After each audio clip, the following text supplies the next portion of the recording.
Markets seem to remain in a wait-and-see position, while the US employment report for May is still to be released and could shake the markets before the weekend.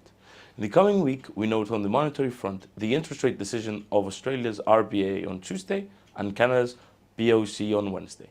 As for financial releases, we make an early start on Monday with Switzerland's and Turkey's CPI rates for May, Eurozone's forward-looking Sentex index for June, and from the US, we get the factory orders and the ISM non-manufacturing PMI figure for May. On Tuesday, we note the release of Germany's industrial orders for April. On Wednesday, we get Australia's GDP rate for Q1, China's trade data for May, Germany's industrial output for April, UK's Halifax house prices for May, and Canada's trade data for April. On Thursday, we get Japan's GDP rate for Q1, Australia's trade data for April, Eurozone's GDP rates for Q1, and the US weekly initial jobless claims. Finally, on Friday, we note the release of China's inflation matrix for May, Sweden's GDP rate for April, Norway's CPI rates for May, and Canada's employment data for the same month. The USD seems to have weakened for the week against its counterparts, yet the US employment report is still to be released and could alter direction as the week is about to close. Fundamentals tended to lead the way as Congress voted through the debt ceiling bill, thus averting a US default. Given the averted US default, there appears to have been an improvement of the market sentiment, which may have provided support for the US equities markets. On a microeconomic level, our worries for the outlook of the US economy tended to be maintained, given also that the ISM manufacturing PMI figure remained below the reading of 50, implying another contraction of economic activity for the US manufacturing sector. On the monetary front, we note that the market's expectations for the Fed to skip a rate in its June meeting seem to have intensified, with the market anticipating another rate hike in the bank's July meeting and to start cutting rates from September onwards. We may see the bank skipping a rate hike in June, yet in our opinion, the acceleration of the core PC rates for April was a stark reminder of how sticky inflation is in the US economy. We expect the Fed to maintain a hawkish stance and be ready to act if necessary, and we would not be surprised to see the bank maintaining high rates well through the year until Q2 2024. Should Fed policymakers maintain their hawkish rhetoric, we may see the USD being supported on a monetary level. The pound seems about to end the week stronger against the US dollar, the euro, and to a lesser degree the Japanese yen, in a sign of trust on behalf of the markets for the sterling. On the pound's fundamentals, we note that the cost of living crisis in the UK may be still the main issue. It's characteristic that inflation of prices on food products slowed down, yet was still at 15.4% according to the British Retail Consortium, while Reuters reports inflation on foods at a 19% year-on-year. At the same time, analysts mentioned the possibility of voluntary price controls, at least on essential food items. It's understandable that the headline CPI rate in the UK economy, despite slowing down, is still at a higher level than the US and the Eurozone. That is something that exactly Bank of England MPC member Catherine Mann highlighted in recent statements she made, while also she noted the wider gap between headline and core CPI rates. The statement is tended to highlight also the hawkish intentions of the bank, and we note that the market seems to expect the bank to currently continue hiking rates until it reaches a peak level at 5.5%. It is currently at 4.5% in its November meeting. We tend to agree with market expectations on this one and expect the bank, despite some dissent amongst its policymakers, to maintain a hawkish stance, which could provide some support against its counterparts. The JPY is about to end the week slightly higher against the greenback and the common currency, but not the pound. On the fundamental side, we expected the failed launch of North Korea's spy satellite to provide some safe haven inflows for the JPY, but with minimal impact on the yen. Nevertheless, we tend to keep a close eye over the second nature of the JPY as a safe haven for the international markets. And should uncertainty be on the rise, you may see the JPY getting some support and vice versa next week. Also on the fundamental side, we know Japan's decision to set aside $26 billion for childcare measures, which may burden even further the heavily indebted Japanese economy. On the monetary front, we note the BOJ's extraordinary meeting, which tended to provide some support for the JPY.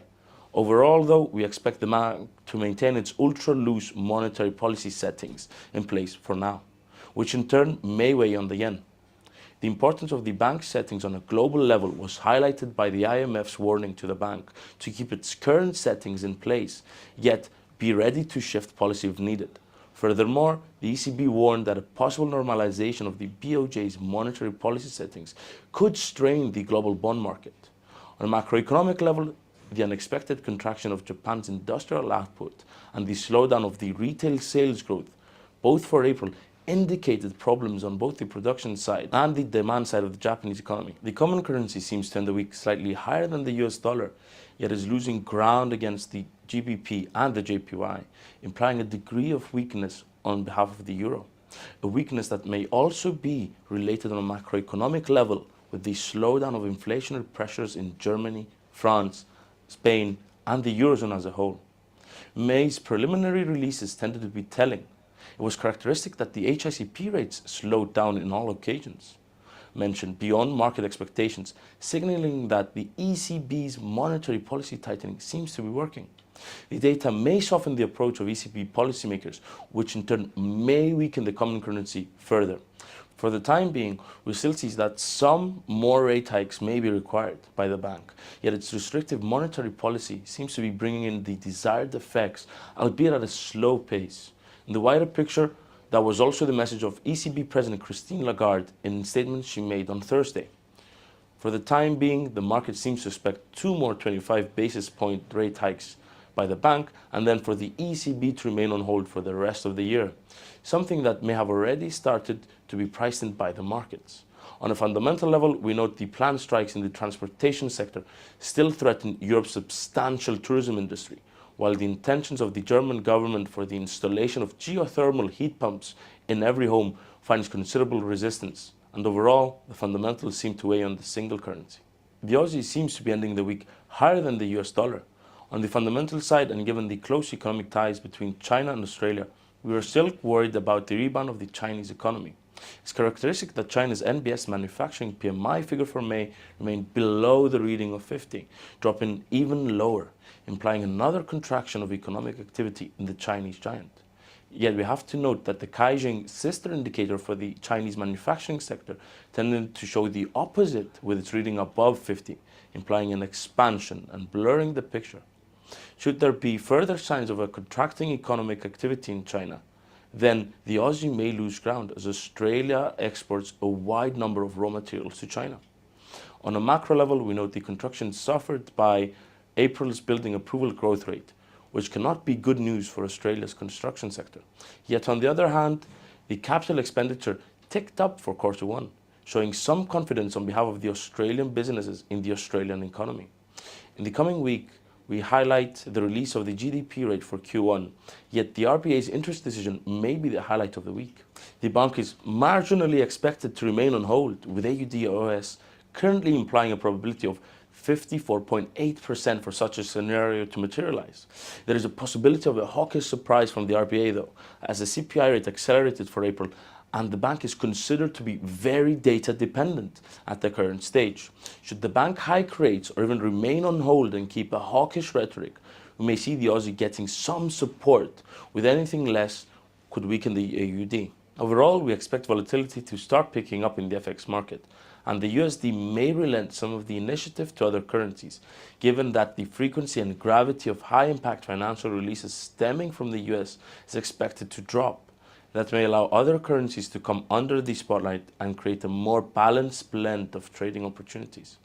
As for the US stock markets, we maintain our worries for the path of the tech shares in the current AI frenzy and highlight the rise of Intel's share price as such an example. We also note, as a continuance of last week's report, that Nvidia's share price has started to correct lower, yet due to the weakening of the greenback and the debt ceiling crisis being averted, all major US stock market indexes, namely the Dow Jones 30, S&P 500 and Nasdaq 100, appear to have been halted their descent this week. Back in the FX market, we note the weakening of the Turkish lira that has intensified in the current week. Fundamentally, Erdogan's election securing another 5-year term galvanizes the market expectations for a continuance of unorthodox economic policies, with inflation running at 43.68% year on year. Officially, the country's net FX reserves diving into the negatives, and CBRT currently showing no willingness to raise rates, practically following Erdogan's current wishes, there seems to be little supporting the lira. On the other hand, we have to note that Turkey's GDP rate accelerated beyond expectations and the industrial complex seems to be holding on, while the touristic season has begun, which could provide some inflows over the coming months. In addition to reports by news outlets that Mehmet Simsek may join the cabinet as finance minister, implying a return to orthodox economic policies may provide some support for the lira, should it be confirmed by the government over the weekend. Last but not least, we note that gold's price seems to have benefited from the relative inactivity of the USD. Yet overall, we tend to maintain the view of the negative correlation of the USD with gold's price may remain present in the coming week as well.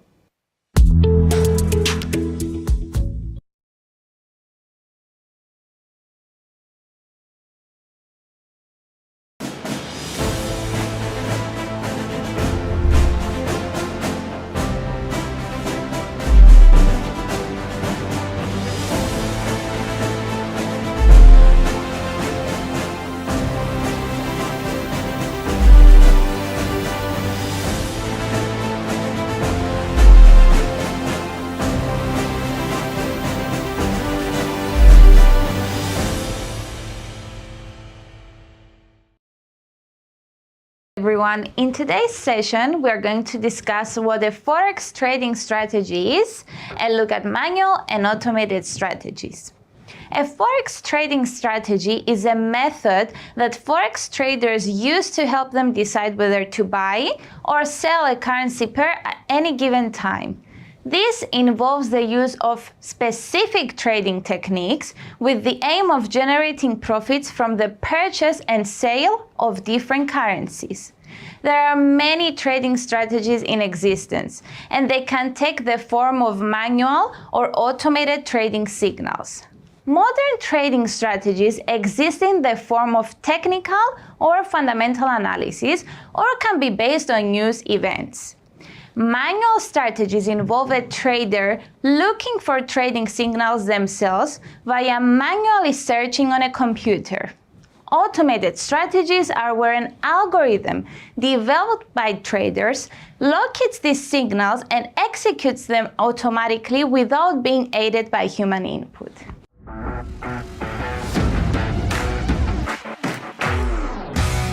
An effective trading strategy is one that enables a trader to properly analyze the market and execute trades with confidence using sound risk management techniques. When considering which trading strategy to go with, it is worth taking the time to analyze the risk-reward ratio. Also, figure out the amount of time investment is needed for each trading strategy and select accordingly. Ultimately, each strategy will be suited to different traders. So it really does depend on your personal circumstances, how open or averse you are to risk, and the amount of time you dedicate to trading. The best piece of advice is to match your trading personality with the appropriate strategy, as this will help to set a solid foundation on which to build your trading activity. Thank you so much for watching us today, guys.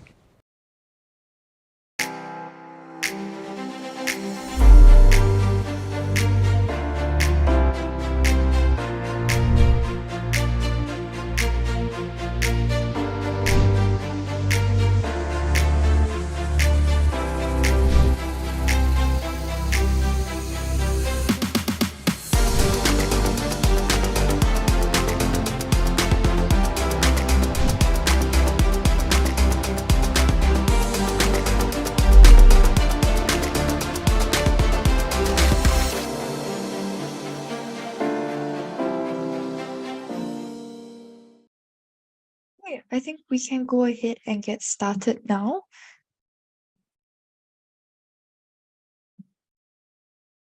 So hi everyone, welcome to today's webinar.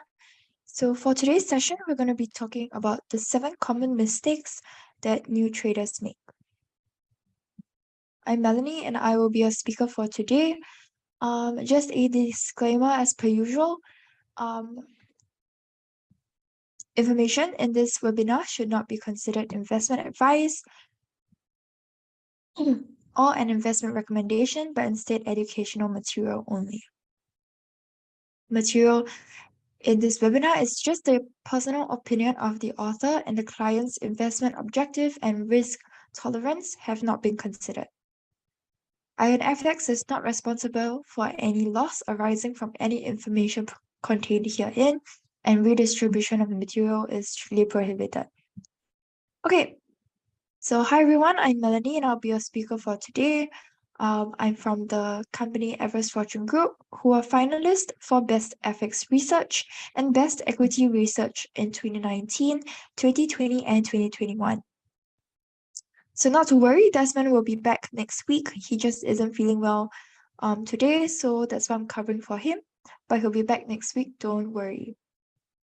Okay, so here's our agenda for today. So firstly, we're going to be talking about not having a trading plan.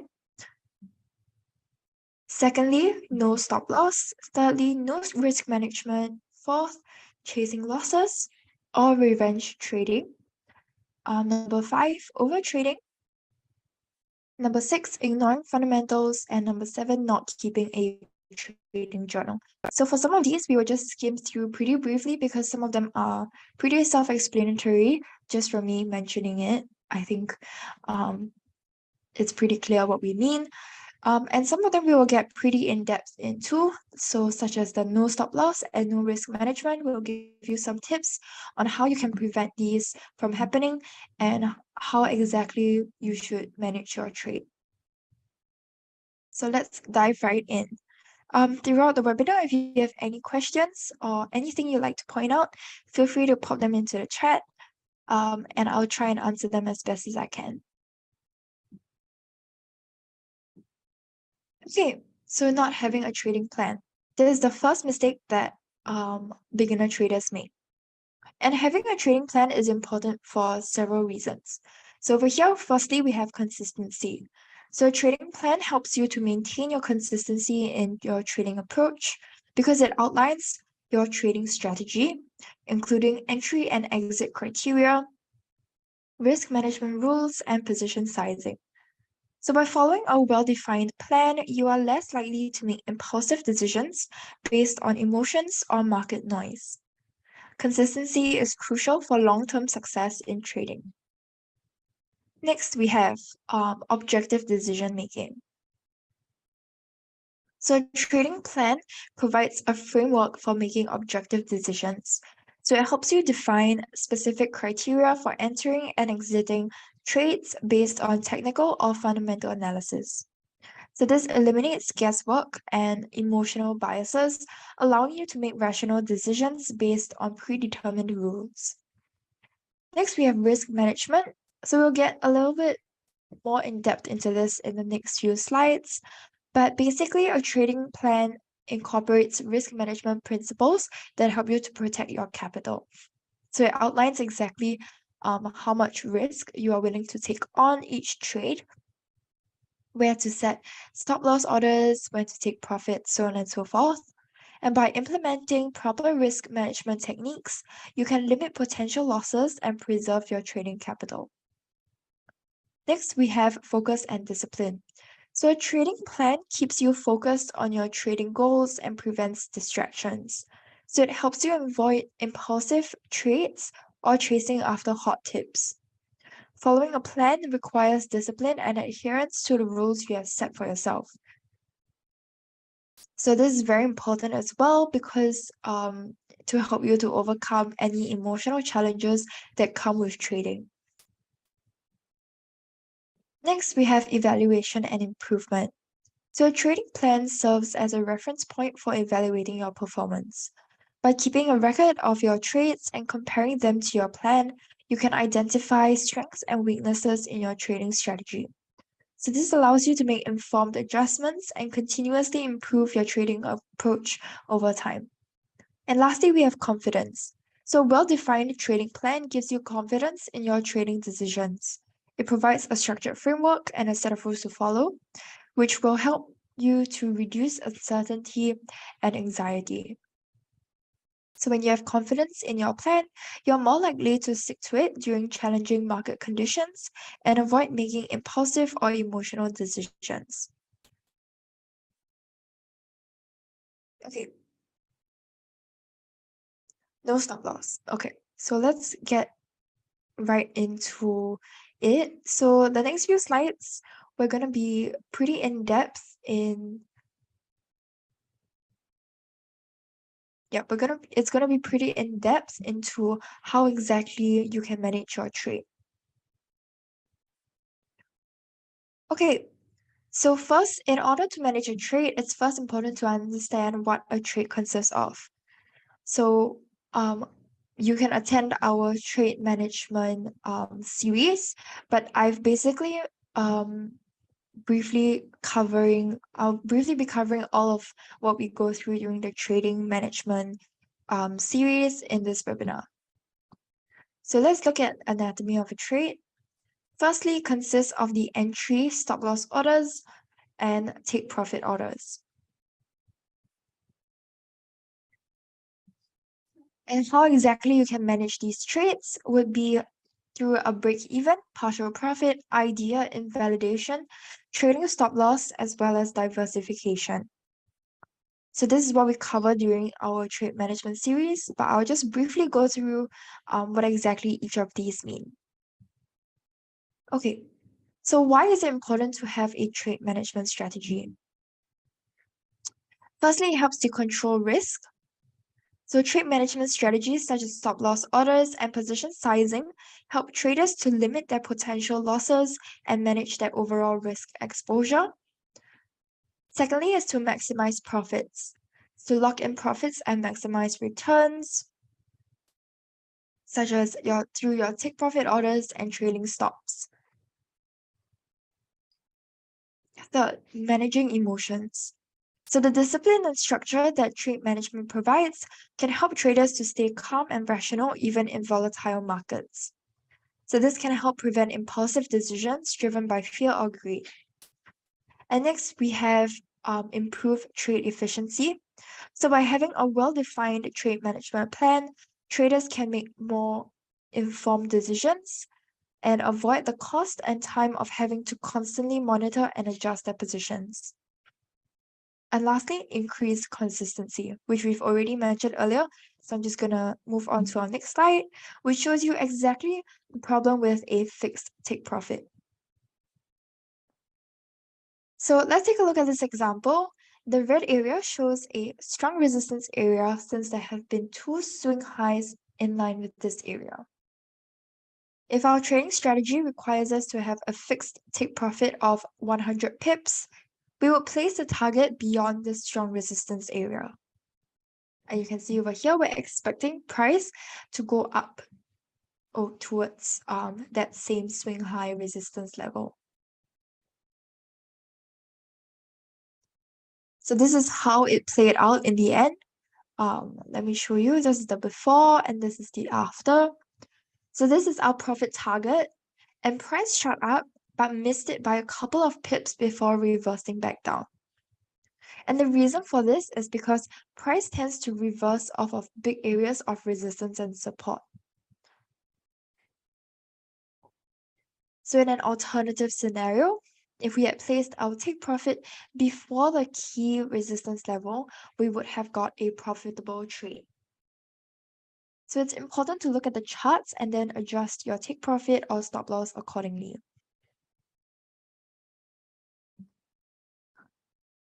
Okay, so this is the proper stop loss and take profit placement. Feel free to screenshot this if you'd like.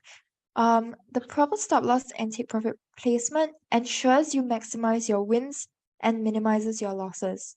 So the stop loss should always be placed beyond the resistance area, while the take profit should be placed before. So we'll go through a couple more examples in the next few slides. So here we have trade management with FIB Confluence, but this is basically applicable for any kind of area that we're talking about that involves take profit and stop loss, not just for Fibonacci. Okay, so stop loss beyond means you should always put your stop loss beyond a key confluence area or as we mentioned earlier, a key support or even resistance area. And the reason for this is because more often than not, price is attracted to such strong areas of confluence, and if your stop loss is right before instead of beyond it, you will most likely get stopped out before the market reverses. So this is one of the reasons why most people wonder why they got stopped out right when the market starts to reverse. So now let's take a look at take profit. So take profit target before a key Fibonacci confluence area. So it means that you should always put your take profit target before a key area. And the reason for this is because when price reaches the Fibonacci or support and resistance area, there's a high chance that you will not be able to go beyond it.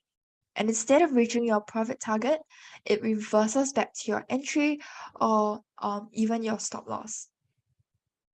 So this is also one of the reasons why people complain that the market is being manipulated because they miss their take profit by 1 pip. So here's an example to show you why you shouldn't have a fixed stop loss. Here we have a support level with two swing lows in line with one another. Price has bounced off this support level and we are expecting it to continue to rise to the swing high resistance.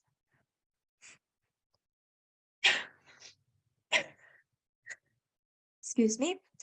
So our stop loss of 100 pips is fixed at the 1894.75 level at the support level.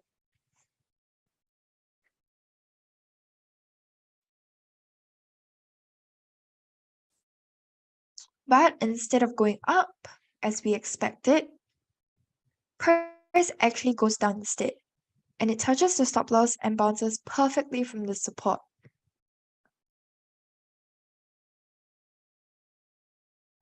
So instead, what we should have done is to place our stop loss slightly beyond the key level of support and resistance so that we are not stopped out at the support, as price tends to be attracted to key levels of support or resistance and bounces off of them.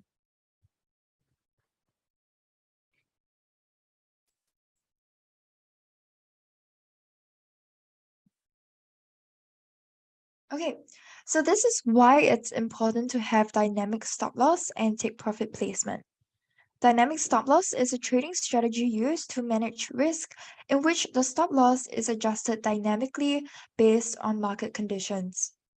The level of the stop loss is continually moved to a more favorable position as the price of an asset moves in the desired direction. The goal of a dynamic stop loss is to lock in profits while minimizing potential losses, and the placement of the stop loss can be determined by various technical analysis indicators or other market conditions such as volatility or market trend.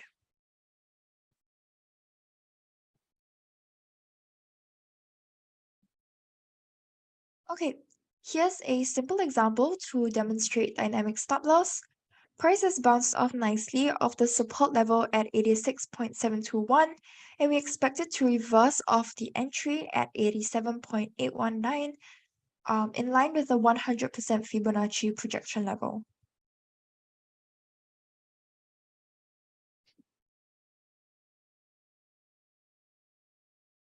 So here you can see we have this confluence area with the negative 27.2% Fibonacci expansion and 61.8% Fibonacci projection.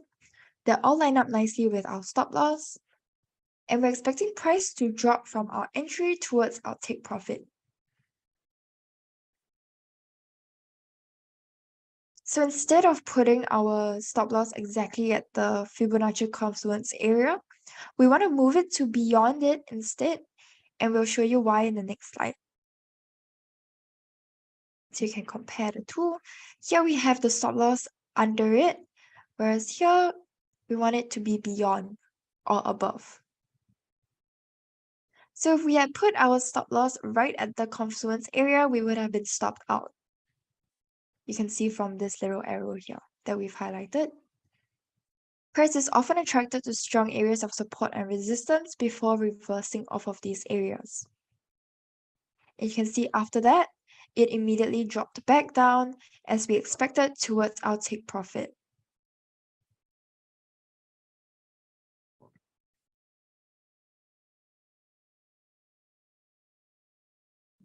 Okay, so now let's look at another example. So we expect price to bounce off of our entry at 87.625 at the pullback resistance in line with the 78.6% Fibonacci retracement. So we're expecting price to drop from our entry to our take profit. So price has hit our entry and has reversed nicely off of it, heading towards our take profit.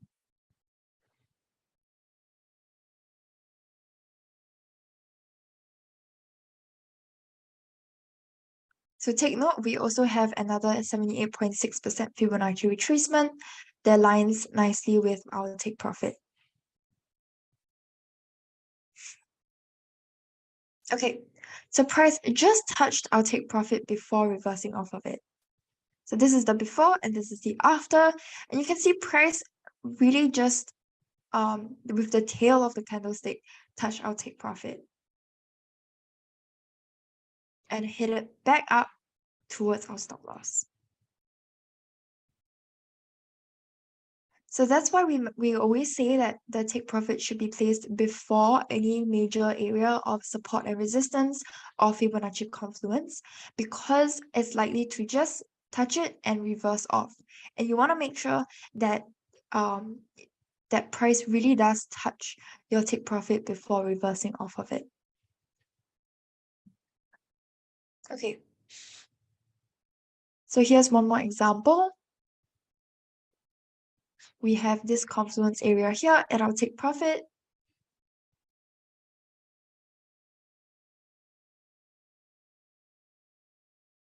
And price has recently broken out of this descending trend line, giving us a bullish bias. So we're expecting price to continue to rise from our entry towards our take profit.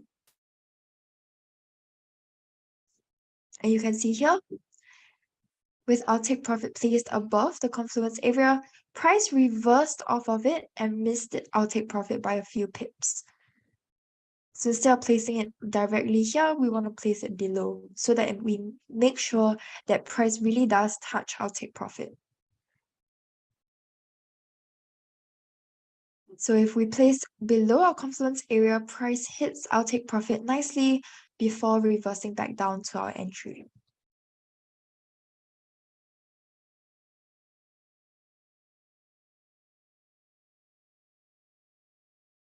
Okay, here we have no risk management. This is our third common mistake that new traders make. And I'm combining this with our fourth mistake, which is chasing losses. So chasing losses is also known as revenge trading, which happens when you let your emotions cloud your judgment. So this ties nicely with our first point about having a trading plan and also risk management that I'm going to talk about now.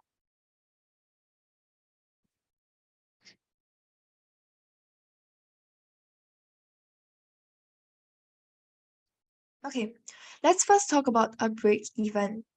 So break even in trading refers to the point at which a trade reaches a level where the trader has neither made a profit nor suffered a loss. So it's the point where the cost of the trade, including fees and commissions, is equal to the price at which the trade was executed. So for example, if a trader buys a stock at $100 and sells it at $110, the trader has made a profit of $10. On the other hand, if the trader buys a stock at $100 and sells it at $90, the trader has suffered a loss of $10. However, if the stock is sold at $100, the trader has neither made a profit nor a loss, and the trade has reached its break-even point. So break-even is an important concept in trading because it helps traders to determine the minimum price they need to sell their trades in order to cover the costs and avoid a loss. So this information can be used in deciding when to close a trade and take profits or cut losses. Okay, so here is an example of how we make use of break-even when we are trading. So break-even is a level where you are in profit and recognize that there is a risk of reversal. So here we have an entry at the breakout of the multiple swing high resistance level where we are hoping for price to push to our take profit. So our take profit is here at the green highlighted area. So take note of our original stop loss at 0.2 over here, original stop loss at our swing low support. So at 0.3, at when the break even is triggered, price reaches our break even level and reverses off it. Hence, we move our stop loss to the entry to protect our position. So we move it here instead. Number 4, modified stop loss. So if price continues to our position, that's good. But if price reverses back to our entry, we want to be protected. So here we can see price has broken above the break even, but has quickly reversed and hit our modified stop loss.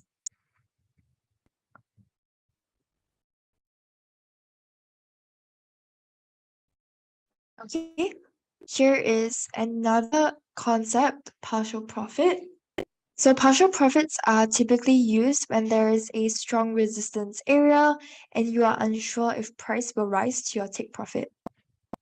So you can read the example I've included here, but it's similar in concept to the break even.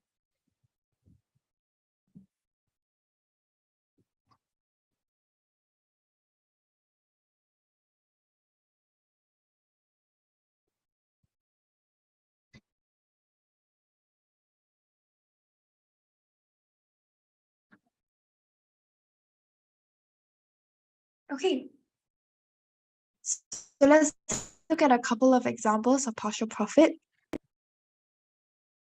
So here's our first example, which is the Aussie dollar chart. Okay, so on this chart, we have our first support, which is also our entry, and we're expecting price to hit towards our take profit.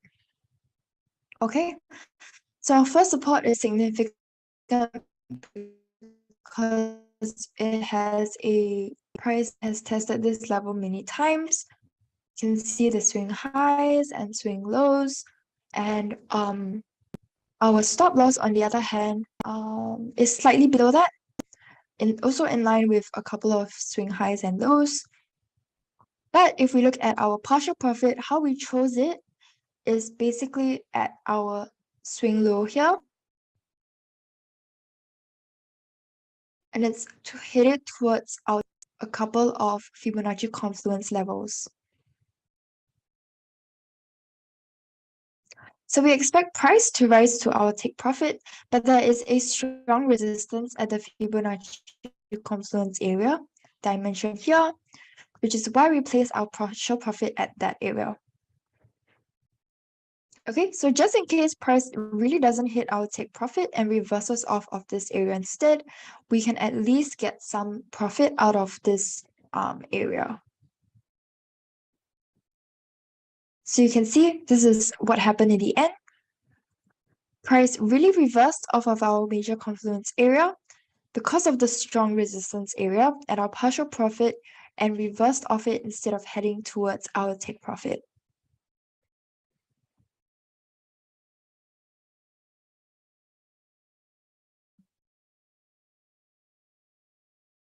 Okay, here's another example. Our entry is here. We're expecting price to hit towards our take profit. Oops. Here's our break even. But you can see, similar to our partial profit example, price shows us that the 23.6% retracement and 38.2% retracement line up nicely with this break-even level. So because of that Fibonacci confluence, we can expect price to reverse off of it, which is why we add a break even here just in case price reverses off and doesn't hit towards our take profit. So here you can see price at our break even. And then what do? We adjust our entry to minimize loss. We adjust our stop loss. We put it to our entry to minimize any losses, just in case really price reverses off our break even. And you can see here, luckily we did that because we still made a break even though price didn't hit our take profit and instead reversed off the confluence area towards our stop loss. And in the end, we got stopped out, but without making any losses.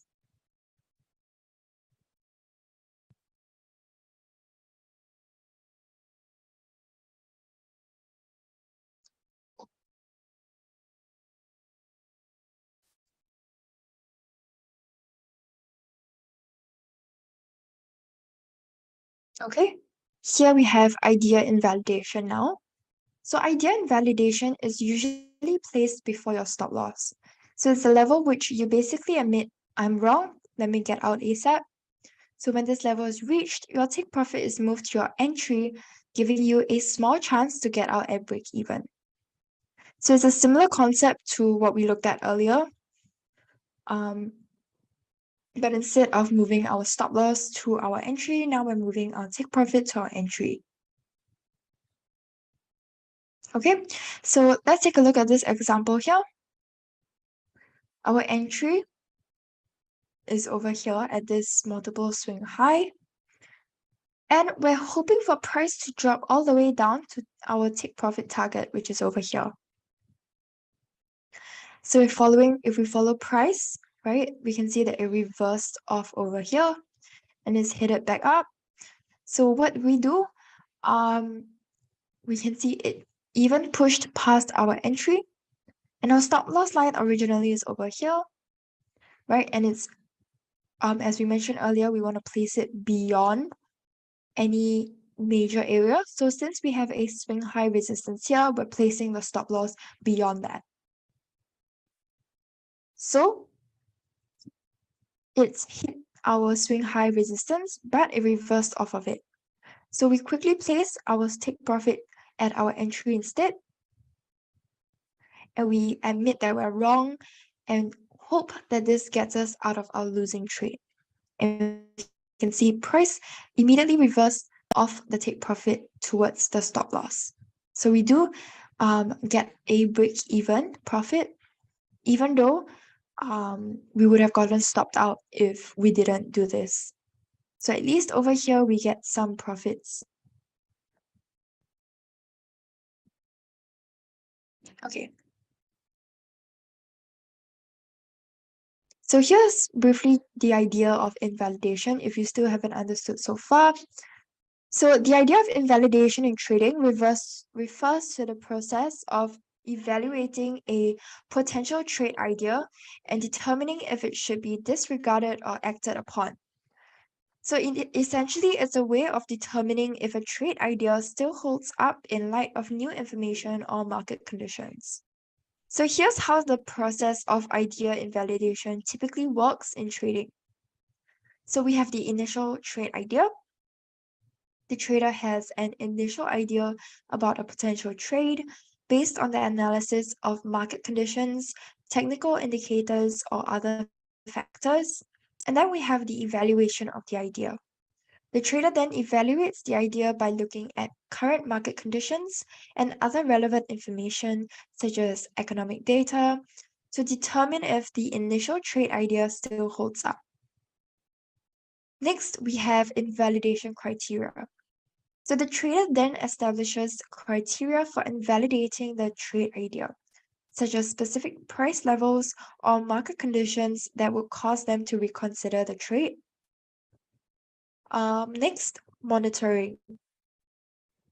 So the trader will then continue to monitor the market and the security in question to see if the invalidation criteria are met. And lastly, we have the invalidation. So if the invalidation criteria are met, the trader may choose to exit the trade or adjust their position. On the other hand, if the criteria are not met, the trader may continue to hold the position or add to it. So in short, idea invalidation is a crucial step in the trading process to help traders like yourselves make informed decisions about their trades and avoid potential losses. Okay, here's another example. So we have our entry here at the swing low and our take profit at our first resistance level.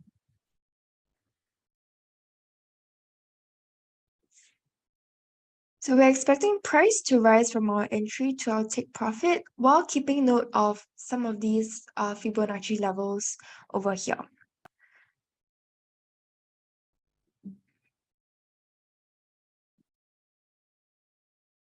Okay, so when deciding where to place our stop loss, we decided to place it beyond the 127.2, which lies in line with the negative 27.2% Fibonacci expansion. And we place our idea and validation right above that. So you can see price actually broke out of our entry and headed towards our idea invalidation or stop loss. But thanks to our idea invalidation, it prevents us from being stopped out. So what do? We move our take profit towards our entry. And then we see that we actually make break even over here. So we get out at break even.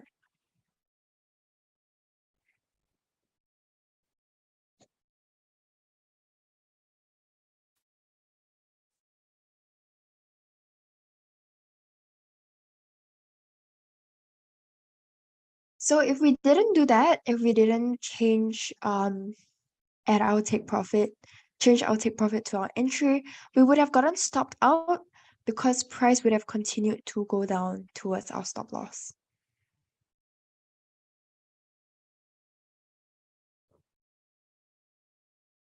Okay, now we have trailing stop loss. So this brings us to our last point in risk management. So if you're still a little bit confused, don't worry too much. Feel free to let me know if you have any questions in the chat. But this is all part of our series on trade management. But I just kind of compiled all of it into this webinar because I found that it was pretty helpful as a beginner trader and it's pretty relevant for if we're talking about mistakes that new traders make and risk management strategies as well. Okay, so we have trailing stop loss, which is the last part of our risk management. So trailing stop loss is a type of stop loss order that is set at a certain percentage or dollar amount away from the market price. So the idea behind a trailing stop loss is to lock in profits while giving the trade room to breathe, as the stop loss follows the market price as it moves in favor of the trade. So here's how it works. Excuse me. Let's say you buy a stock at $100 and you set a trailing stop loss at $10. So as the stock price rises to $110, the stop loss will follow. Now at $100, 110 minus $10. So if the stock price drops to $100, your stop loss will trigger, selling your position and protecting your profits. So the trailing stop loss technique can be a useful tool for traders because it allows them to manage risk and lock in profits dynamically as the market moves. This is different from a fixed stop loss, which is set at a specific price and does not change as the market moves. So it's important to note that the trailing stop loss is not a guarantee that you will exit a trade at the desired price. So market conditions such as gaps or rapid price movements due to volatility can trigger a stop loss order before it reaches the desired level, leading to an unexpected exit from the trade. Therefore, it's important to use trailing stop loss in combination with a solid risk management strategy, so such as those that we've mentioned previously.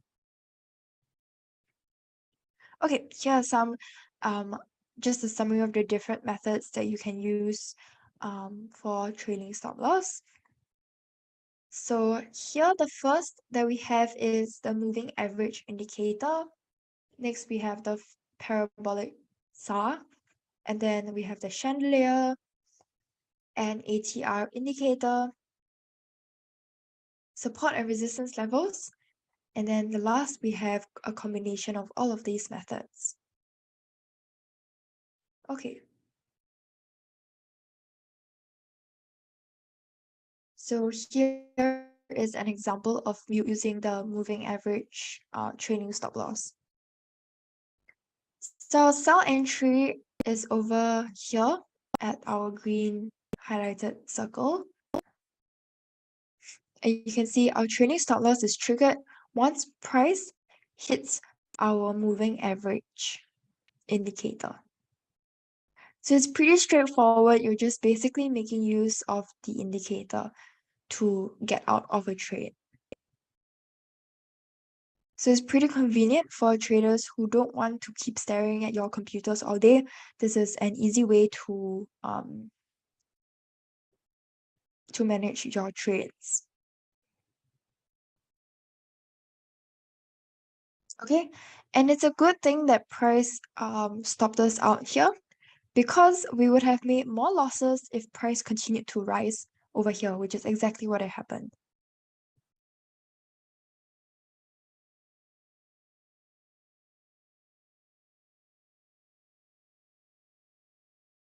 Okay, next we have trendline breakout. So if we're looking at the same example, but with a different technique now. So here we have a trend line, a descending trend line, and just for recap, make sure that for a valid trend line, we have 3 touches. So if we're looking at a descending trend line, we want to make sure that there are 3 significant touches on the bottom, on the underside of the trend line. So not over here, but over here. Okay. So once again, once price touches, or rather breaks out of the trend line, then we are stopped out.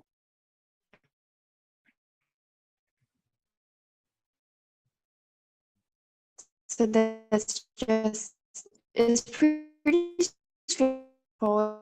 That's how trend line breakout works.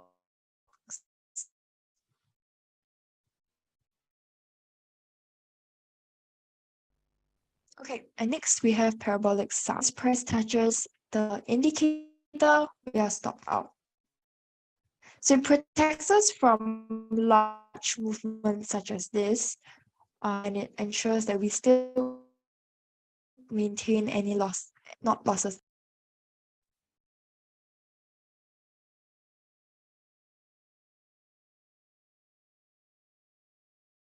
Sorry, can you guys see my screen? Okay, I'm not so sure what just happened.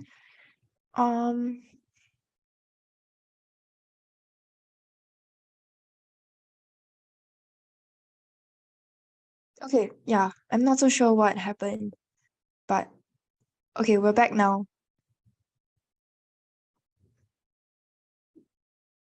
Can you see the screen now? The shared screen?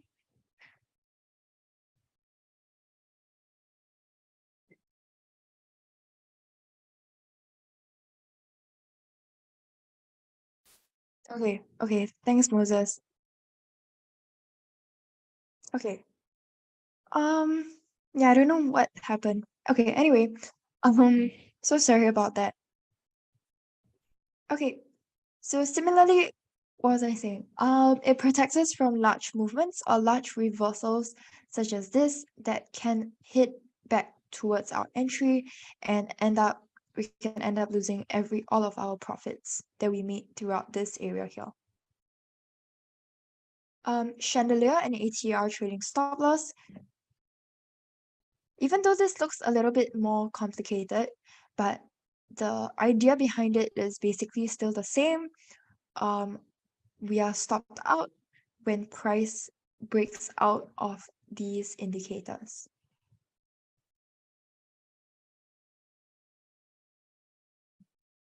Okay. Here's another example of moving average on another example now, because previously we were looking at the same chart. So now we're looking at a different chart. So same thing, moving average, you can see we stopped out right when price breaks out of this moving average indicator.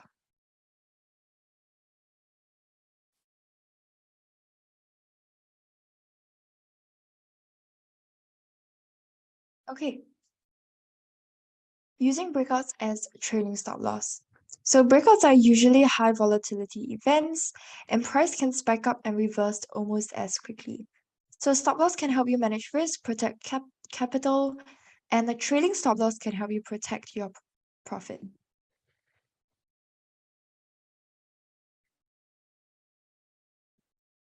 So here we have the parabolic star. And this is in combination with support and resistance levels. We're just showing you how you can combine these to identify any breakouts. So I'm just going to go through this pretty quickly. Okay, next we have overtrading. So you got to trade to make money, not trade just for the sake of trading. I'm not going to get into this because it's pretty self-explanatory. It's just basically trying to say that some traders, especially when you first start, you get a bit excited and you simply forget about profits and you're just looking at the movement of price. So you want to make sure that you protect your capital and make sure that you just implement all of the risk management techniques that we talked about in this webinar so that you protect your capital and make sure you remember that you are still here to make a profit and not trade for the sake of trading because it's pretty time consuming as well. Okay, lastly, well, not lastly yet, but second lastly, we have ignoring fundamentals. So let's introduce FX news calendar or an economic calendar. So here I have screenshots from two websites that provide information on FX news or major news events that can impact the markets that you are looking at. So on the right, I have Forex Factory. And on the left, I have investing.com. So having a news calendar that you look at is pretty important because it allows you to see at one glance all important economic data releases. And it shows key events such as GDP, CPI, NFP, crude oil inventories, and even central banks' monetary policy meetings. So it's important to distinguish between microeconomic and macroeconomic activity. So some news may impact a particular city such as Tokyo in Japan or Dallas in the US. In other circumstances, a country like Germany may benefit or be hindered by economic news more than its neighbors. So extending further out, an announcement by the ECB is likely to have a greater influence on Eurozone markets than those of African nations. So this helps us keep track of the leading economic index or range of composite indexes such as the coincident index of major economies. So we want to use the information at hand to help us to gauge the economic sentiment and volatility levels of the instruments that we're trading. So I'm just going to briefly introduce some high impact events and what exactly they mean, because these are pretty common when you're looking at major events from all of those FX websites.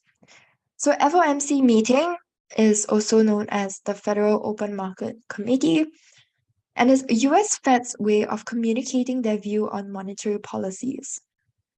Fed interest rate decision normally comes together with FOMC meetings, and if Fed is dovish, that means that the USD is bearish. If the Fed is hawkish, the USD is bullish. If interest rate goes up, the USD is bullish, and if interest rate goes down, the USD is bearish.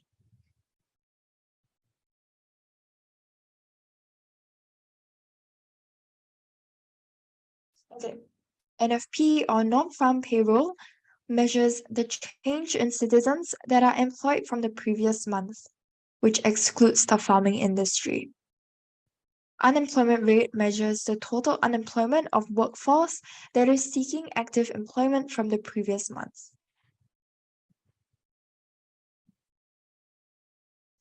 Okay, next we have crude oil inventories. These measure the weekly change in the amount of crude held by the US firms. So if crude inventories increase, oil prices should drop. And EIA stands for Energy Information Administration, and it's a short-term outlook. So it's a monthly forecast for the year ahead, the demand and prices across major fuel types. So I mentioned earlier some benefits of using FX Calendar, but depending on the individual's trading style, it can help you to plan trades and allocations for the day or week or month ahead, and also help to alert you on upcoming important news that may affect volatility in whatever markets that you are trading. Okay, lastly, a trading journal. This is particularly important if you are a beginner trader. So here's just a brief run through of, or checklist perhaps, of how to set up your own trading journal. So it's a relatively straightforward process. Firstly, you choose a format. So you can decide if you want a physical notebook, a spreadsheet, digital document, or even a specialized trading journal software. Next, we decide on the categories.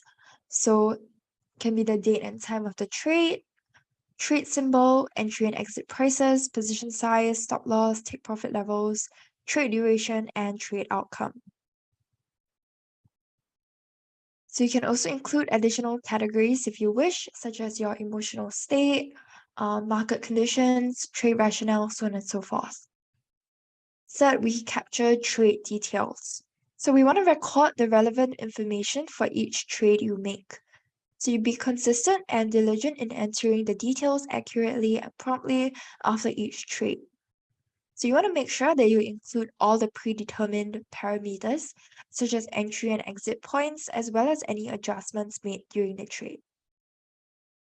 Okay, fourth, analyze trade performance. That's pretty self-explanatory.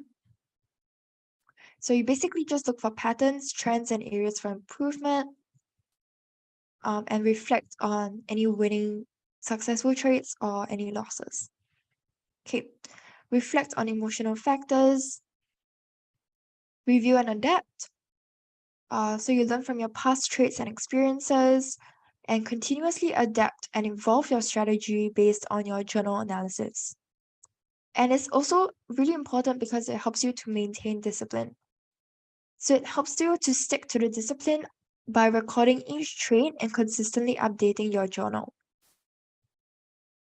So it contains all the necessary information and to help you maximize the benefits of maintaining a trading journal.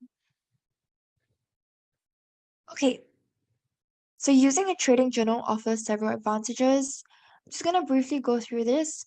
Firstly, we have performance analysis, which allows you to analyze your trading performance in a systematic and objective manner. So same thing, we mentioned this earlier, so I'm not going to get into that. Learning and development. So basically reflect on your decision-making process, identify errors or missed opportunities, and then learn from your experiences. Emotional awareness. This is pretty important, especially when you're just starting out in a volatile market. emotions can significantly impact your trading decisions. So when you track and analyze your emotions during different trades, it can help you to be aware and identify your emotional biases, such as fear or greed, that may lead to impulsive or irrational decisions. Next, we have risk management. Okay, we went through this already, so I'm not going to touch that. Trade planning and execution, we talked about that as well. Accountability and discipline. We mentioned that as well. And confidence building, which we mentioned is similar to having a trading plan. So boost your confidence by documenting your successes and learnings, and you can review your progress and build confidence in your trading abilities. So in conclusion, using a trading journal or trading plan provides numerous advantages, but you also have to be sure that you use everything in conjunction with a strong risk management plan and strategy. And it can help you to enhance your skills and refine your strategies and achieve long-term success in the markets. Okay, that brings us to the end of today's webinar. Thank you guys so much for joining me today, and I hope you guys found it helpful. All the best in your trading journey and have a great week ahead. Bye, guys.